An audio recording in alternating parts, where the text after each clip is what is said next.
Hi, Brad. I do not understand completely why EMG is not a good way to assess the brachial plexus in TOS. Could you elaborate, please? Okay, so EMG, electromyography, and nerve conduction velocity are tests that measure the function of nerves.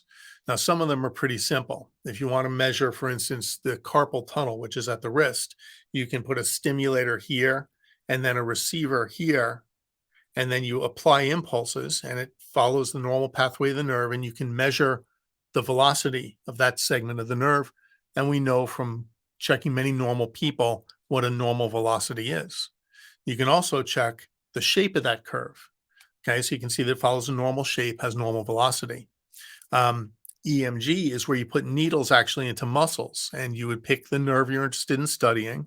In the case of the cubital tunnel, it's the median nerve, and so it's mostly muscles in the fleshy part of the thumb. You put needles in, and you look for things like spontaneous discharges or little spikes of electrical activity, or what happens when the nerves contract that muscle. And that's a basic understanding. Now, you can't do this so easily with deeper nerves like the brachial plexus. For one thing, you're not going to stick needles up here. For a second thing, if you wanted to send a nerve impulse from proximal to distal, you'd have to get into a nerve root coming out of the cervical spine if you wanted to go forward through the brachial plexus. So that's a really dangerous territory. You would never just stick a needle in there. And so the next part of it is that the brachial plexus not only is 5 nerve roots, but they branch and twist a lot. They give off certain parts to other branches. They form trunks and divisions and cords.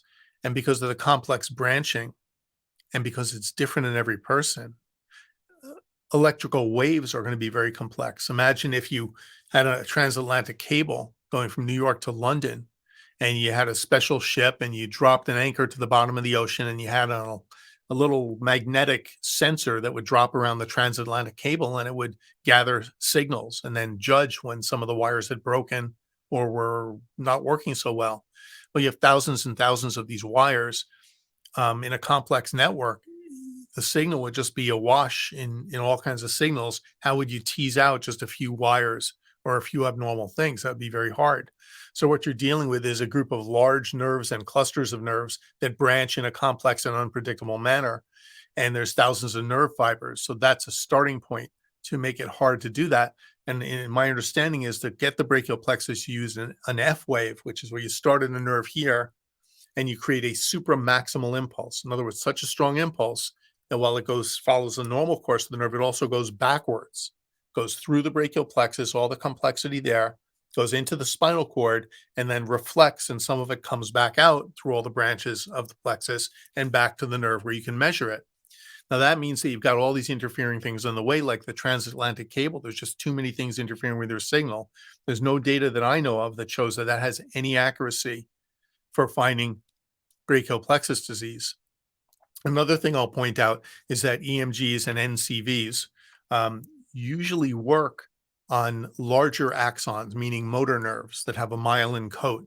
And these nerves tend to be protected in TOS. The damage tends to occur to the peripheral, smaller caliber nerves up here in the brachial plexus. And those are almost always sensory nerves. And that's why patients get sensory symptoms like paresthesias, tingling, numbness, burning, before they get weakness and motor symptoms.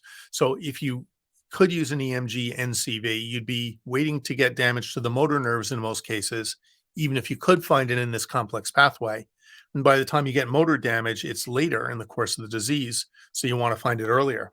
So people will use EMG. Sometimes insurance companies insist on it to rule out other things, but it's not a diagnostic qualifier for the brachial plexus. And if it's negative, every single TOS specialist I've ever spoken with says, I don't care. EMG is negative or positive. If I think clinically it's TOS, that's not going to change my mind.